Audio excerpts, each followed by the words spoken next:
Hello मित्रों, नमस्कार। मैं अंकित भाटी, सैली बंसल का एक रिलेटिव। सैली बंसल के घर पे उसके मम्मी पापा, उसके बहन, उसके भाई, उन सब के साथ खड़ा हुआ हूँ और इस फैमिली का दुख दर्द बताने के लिए आपके सामने हाजिर हुआ हूँ कि ये फैमिली कितनी परेशान है उस अपनी एक बेटी को खोने के लिए, और सरकार पर क्या इसका असर हो रहा है। अगर बात करें तो प्रशासन का या दिल्ली पुलिस की तरफ से कोई भी बड़े अफसर का ना तो कोई फ़ोन आया है, इवन कोई एसएचओ का फ़ोन नहीं है, किसी एसीपी, किसी डीसीपी का, किसी ने इनके घर वालों का, ना तो कभी हॉस्पिटल में वो भर्ती थी तब कोई हाल पूछा, और ना अभी उसकी डेथ होने के बाद कोई भी यहाँ उसका हालचाल पूछने आया है। और आए हैं तो साथ के उसके कांस्टेबल साथी या कोई हेड कांस्टेबल आ गया, बस इससे ऊपर कोई नहीं गया है। तो मेरे मित्रों, आप सभी से ये रिक्वेस्ट है कि इस फैमिली के दुख दर्द को बांटने के लिए आपको ये वीडियो शेयर करना पड़ेगा। और स्पेशली मेरी उन सभी कांस्टेबल, हेड कांस्टेबल भाई बहनों से रिक्वेस्ट है, क्योंकि देखिए जो आईपीएस तबका है वो अपनी एक अलग धुन में चलता है। अगर आप लोग चाहेंगे तो ये वीडियो केजरीवाल तक भी जाएगा, ये वीडियो अमित शाह जी तक भी जाएगा, और ये वीडियो योगी जी तक भी पहुंचेगा, और आप चाहोगे तो ये मोदी जी तक भी ये जाएगा।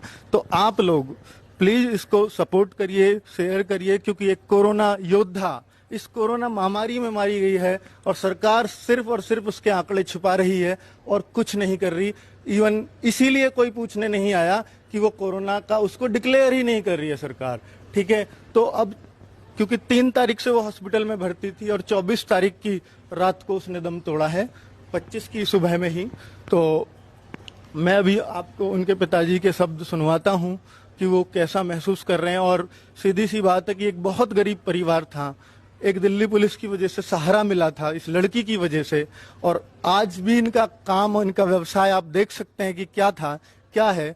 तो आप देखिएगा, ये भैंसों से अपना दूध बेचकर पेट पालन करते थे और आज फिर से उसी स्थिति में आ गए हैं। तो आप सभी से रिक्वेस्ट है कि इस बात को जितना आगे तक लेकर के जाएंगे तो इस परिवार की थोड़ी बहुत हेल्प हो जाएगी। चलिए, तो मैं आपको बताता हूं कि वो उन्होंने क्या खोया है। तो आप बताइए अंकल जी कि अब आप क्या करेंगे, कैसे करना है ये सब चीजें। करना क्या है भाई साहब, मुझे तो एक सहारा ये मिला था बेटी का, वो भी मेरा ख़त्म हो गया।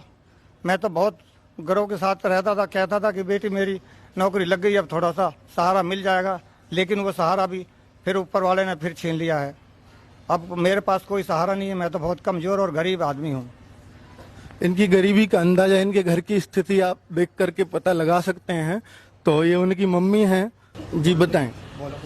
मैं तो बहुत गरीब स्थिति में ही, मैंने बहुत ही मेहनत से बच्ची पढ़ाई अपनी, पढ़ा लिखा के मुश्किल से उस मंजिल पे पहुंची। मेरा सब कुछ खो गया, मेरे पास में कुछ भी नहीं है। मैं कैसे टाइम पास करूंगी बताओ तुम मुझे। एक बेटी का सहारा पकड़ा, वे भी राम ने छीन लिया। मैं अब क्या करूं बताओ, मेरी बहुत गरीबी स्थिति है। मेरी कैसे मंजिल पार होएगी बताओ तुम। तो देखिए मित्रों, ये सब सैली के मम्मी और पापा के आपने शब्द सुने हैं। सैली बंसल को सिर्फ व्हाट्सएप पे शेयर कर देना और कोई मतलब किसी तरह की कोई अपनी जिम्मेदारी नहीं मानना। तो आप ये सोचिएगा, जो दिल्ली पुलिस वाले लोग हैं, स्पेशली कांस्टेबल और हेड कांस्टेबल, जब वो इस वीडियो को देख रहे होंगे तो वो ये सोच कर देखें कि अगर आप, भगवान ना करे कभी आपके साथ ऐसा हो जाए, तो आपके परिवार को भी ऐसे ही छोड़ दिया जाएगा जैसे इस परिवार को सरकार ने बिल्कुल पल्ला झाड़ लिया है।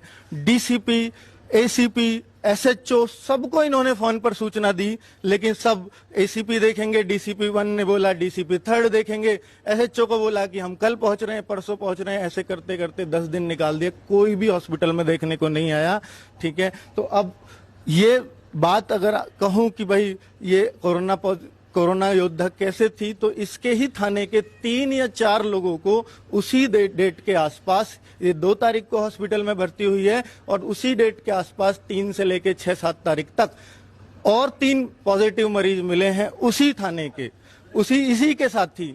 तो वो सब भी मतलब किस तरह से छोड़े जाएंगे सरकार द्वारा, कोई भरोसा नहीं है। आंकड़े छिपा रही है, क्या कर रही है, क्या करना चाहते हैं, कुछ नहीं पता है।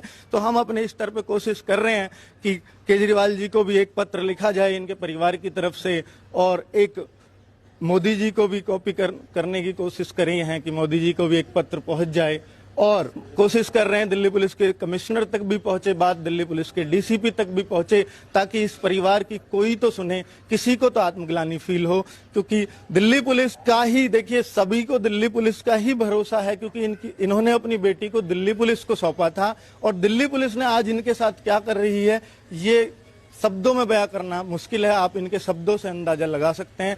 कोई भी प्रशासन की हेल्प आप तक पहुंची है जी अभी तक? आप अपने शब्दों में बताओ। नहीं, कोई प्रशासन की हेल्प अभी तक नहीं पहुंची है।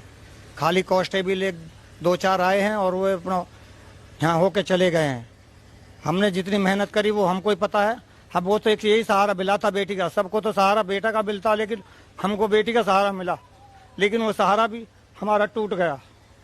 अब हम क्या कर सकते हैं? हम तो बस परेशान होकर बैठ ही जाएंगे फिर।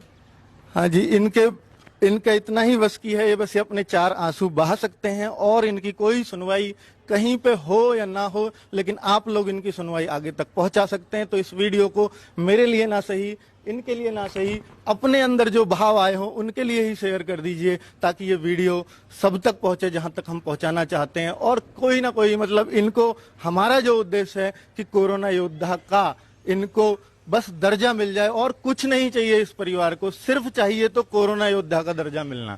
ठीक है, चलिए नमस्कार। आप सभी से फिर से एक बार हाथ जोड़कर कहता हूं कि इस वीडियो को जरूर पहुंचाएं आगे तक।